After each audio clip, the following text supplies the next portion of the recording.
Attendez. Voici le numéro de maillot de Marcus Rashford. Breaking, Marcus Rashford portera le numéro 14. Et s'il a choisi ce numéro, c'est pas un hasard. Marcus Rashford portera le numéro 14 à Barcelone comme son idole Thierry Henry. Pour le coup, on va pas se mentir, c'est beau. On s'attendait tous à voir Rashford avec le numéro 19, comme à ses débuts à Manchester. Et finalement, il a choisi le numéro 14 comme son idole Thierry Henry. Et personnellement, je valide. Au passage, sur la chaîne YouTube du Barça, sans faire exprès, ils ont mis cette vidéo. 10 choses à savoir sur Marcus Rashford, en sachant qu'il a même pas encore été officialisé par le club. La vidéo est restée en ligne 2-3 minutes, et c'était assez pour que certains puissent la télécharger. Ce club, vraiment, c'est abusé. À part ça, accord entre le Barça et Braga pour le transfert de Pau Victor, le club recevra 12 millions plus 3 millions bonus. Confirmé par Fabrizio Romano, 15 millions au total. Le Barça négocie également une clause de rachat pour Pau Victor. 15 millions d'euros pour le coup, c'est une bonne affaire. Surtout quand on sait que habituellement le Barça en négociation c'est pas terrible. Là, je trouve que c'est pas mal. Pau Victor à Braga, je lui souhaite le meilleur. J'espère que là-bas il réussira à s'imposer car j'ai aucun doute sur le fait qu'il a énormément de talent. Et si le Barça réussit à intégrer une clause de rachat et qu'il explose, avec plaisir il fera son retour à la maison. Pour finir la vidéo, Ronny Bardi a mis cette story où justement il est écrit Japon avec Sun, ce qui veut dire que normalement il sera bien présent pour la tournée en Asie, et ça fait plaisir. Et à part Bardi, on pourrait y avoir également Kochen et les cousins Fernandez. Bref, en tout cas, n'hésitez pas à me donner vos avis dans les commentaires, histoire de savoir ce que vous en pensez. Moi, je lirai tout ça.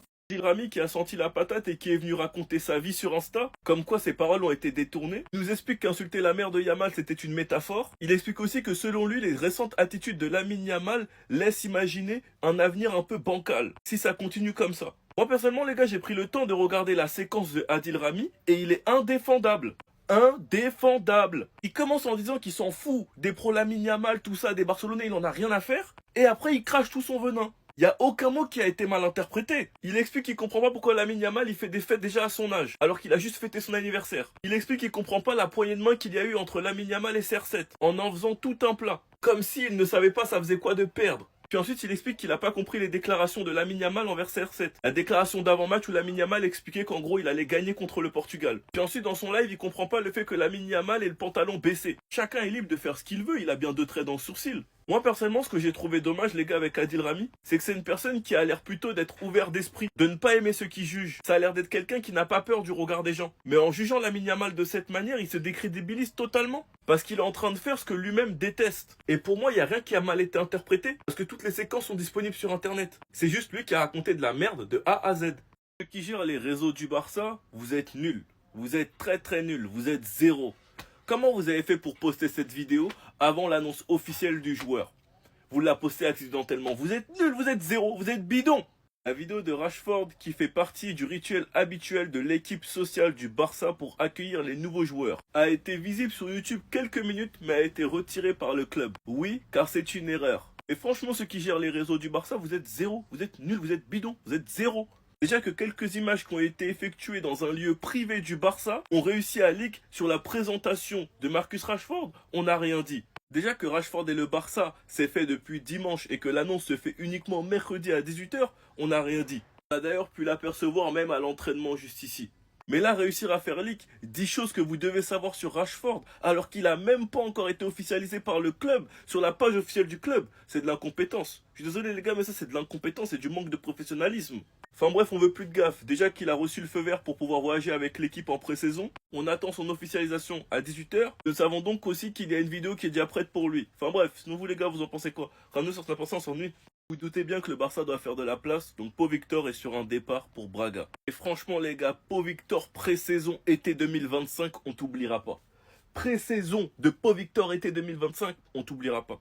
Parce qu'on s'était tous dit que franchement, on allait kiffer le voir jouer cette saison. Mais malheureusement, Flick ne l'a pas fait beaucoup jouer. Dernière minute, accord entre le Barça et Braga pour le transfert de Pau Victor. Pour un montant de 15 millions au total, le club recevra 12 millions fixes et 3 millions de bonus. Franchement les gars, on va pas se mentir, ça reste quand même une bonne affaire pour le temps de jeu qu'il avait. Et de perdre des joueurs comme Pablo Torre et Pau Victor, moi les gars, je suis un peu triste parce que je vous mens pas que pour moi c'était des cracks. Après il y a une option sur Pablo Torre, donc tranquille. Mais Pau Victor les gars, je vous promets, c'est juste qu'il a pas eu assez de temps de jeu. Parce que je suis convaincu que c'est un crack. Mais bon les gars, avec tous les attaquants qu'on a, Rashford, Rafinha, Lamine Yamal, Rooney, Lewandowski, Ferran Torres, Jacques Pau Victor n'a pas beaucoup joué durant la dernière saison. Alors là maintenant avec les joueurs en plus qu'on a, c'est mort pour lui.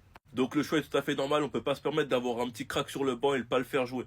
En tout cas, on lui souhaite tout le meilleur à Pau Victor et j'espère vraiment qu'il réussira et qu'on le trouvera dans un top club européen dans le futur. Enfin bref, sinon vous les gars, vous en pensez quoi? Ramenez sur ta personne, on s'ennuie. Non, ils veulent pas de cette fumée là les gars, ils veulent pas avoir des flashbacks. Fiou, fiou. Breaking, Marcus Rashford portera le numéro 14 au FC Barcelone. En hommage à son idole Thierry Henry, il avait d'ailleurs déclaré en juin: mon modèle est Thierry Henry, grâce à lui, j'aime de plus en plus jouer numéro 9. D'ailleurs, Marcus Rashford a été repéré à l'entraînement aujourd'hui. Guettez ce qu'il nous dégaine. Ça, c'est Rashford, ça? Au nom le poteau, on dirait un stadier, il a des trucs sur les genoux, mais ça, c'est pas Rashford, ça, les gars. Bref, en tout cas, vers 18h, va y avoir l'annonce officielle. Laporta, il vient d'arriver dans les bureaux au moment où je tourne la vidéo. Donc, ça va être carré. Par contre, la communication du FC Barcelone, zéro. Ils ont officialisé Marcus Rashford avant l'officialisation. Il y a que chez nous qu'on peut voir des trucs comme ça. Sur le compte officiel du Barça, ils ont mis une vidéo en mode Welcome Marcus, mais le club lui-même, ils ont pas annoncé la signature. Bref, qu'est-ce que vous voulez que je vous dise? En tout cas, Marcus Rashford a reçu le feu vert pour jouer, il pourrait jouer contre le Vissel Kobe dimanche, et ça veut dire qu'il a fait une préparation de fou malade. Parce que s'il a passé les tests médicaux et que le Barça a jugé qu'il était apte pour jouer, c'est qu'il se l'est buté de fou avant de venir. Mais de toute façon, on voyait déjà avant, il y avait des vidéos, des photos qui sortaient, il s'entraînait toujours à la salle. Donc moi, j'ai hâte de le voir et je pense qu'il finira par jouer numéro 9 dans notre club. Dites-moi vous en pensez en commentaire, les gars, j'espère que vous amenez, vous êtes des bons, nous, on avance. Ça, les entraînements du Barça, dites-moi que c'est un montage. Regardez-moi les contrôles qui nous sortent. Ils font exprès même de dégager le ballon au ciel. C'est pour raffiner à la même qui m'a mis en doute. Attendez, vous allez voir. Attendez. Là, ils ont encore mis le ballon en l'air. Qui va faire le contrôle? Eh ben voilà, Pedri. Pedri. Vous n'êtes pas satisfait? Encore du Pedri. Regardez là où ça part. Hein. Regardez. D'un coup, ça va ralentir. Bah, c'est Pedri. C'est pas fini. Maintenant, regardez Rafinha. Est-ce que c'est normal? Il y a un problème. Est-ce que c'est normal? On a tous vu la même chose, hein? Encore. Ils sont tellement à l'aise balle au pied que ça en devient flippant. Et pour une fois, l'équipe gagnante de l'entraînement d'aujourd'hui, il n'y a pas Lamine Yamal dedans, c'est eux là. Le Media Mundo Deportivo nous informe aussi que Manchester City s'intéresse fortement à Jules Koundé. Malheureusement pour eux, le Barça travaille actuellement sur une prolongation à long terme. Et concernant Marcus Rashford qui vient de signer avec le FC Barcelone, d'après le Media Sport, l'annonce officielle de Marcus Rashford au FC Barcelone aura lieu demain. Et il portera le numéro 19 laissé par Lamine Yamal. Concernant les latéraux du Barça, selon Fabrizio Romano, le Barça pense être assez fourni au poste de latéral droit avec Jules Koundé et Eric Garcia. Eric Garcia qui a été très bon lors de la deuxième partie de la saison dernière, notamment en Ligue des Champions où il a été décisif sur plusieurs matchs. Et finalement, à cause de ça, on nous dit que le club ne tentera pas Denzel Dumfries. Donc Dumfries au Barça, c'est mort. Le Flickball est bientôt de retour. Plus que quelques jours à patienter pour enfin revoir les joueurs d'Hansi Flick, nos Barcelonais, raffronter des joueurs sur un terrain de football. Et si vous savez pas où regarder ces matchs, sachez que je vous partagerai où regarder juste ici. Donc venez rejoindre, je vous mettrai toujours un petit lien avant le match. Cette année, le Barça fait une pré-saison en Asie. Le 27 juillet, le Barça affrontera donc le Vissel Kobe. Vous connaissez le club d'Iniesta. Le 31 juillet, le FC Barcelone affrontera le FC Séoul. Donc pour les deux premiers matchs, les horaires, ça sera 13h heure française. Et pour le dernier match, le FC Barcelone affrontera le Daegu FC le 4 août à 19h heure française encore une fois. Je vous le répète, avant chaque match, je vous partagerai un lien. Pas ici parce qu'on n'a pas le droit, mais juste ici.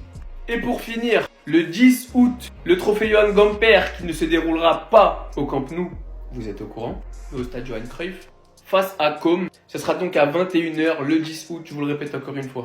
Voilà pour la pré-saison. Je vous tiendrai au courant dès que la liste définitive de tous les joueurs présélectionnés sera sortie. Et après, il n'y aura plus grand chose à attendre. 10 jours et le championnat reprend. Si vous avez la moindre question, vous n'hésitez pas, je suis disponible sur tous mes réseaux. Venez juste en DM et je vous répondrai. Ça fait 2 mois, humainement parlant, je peux plus me le voir. Il parle de Lamine Yamal. Ah, comme ça, c'est clair.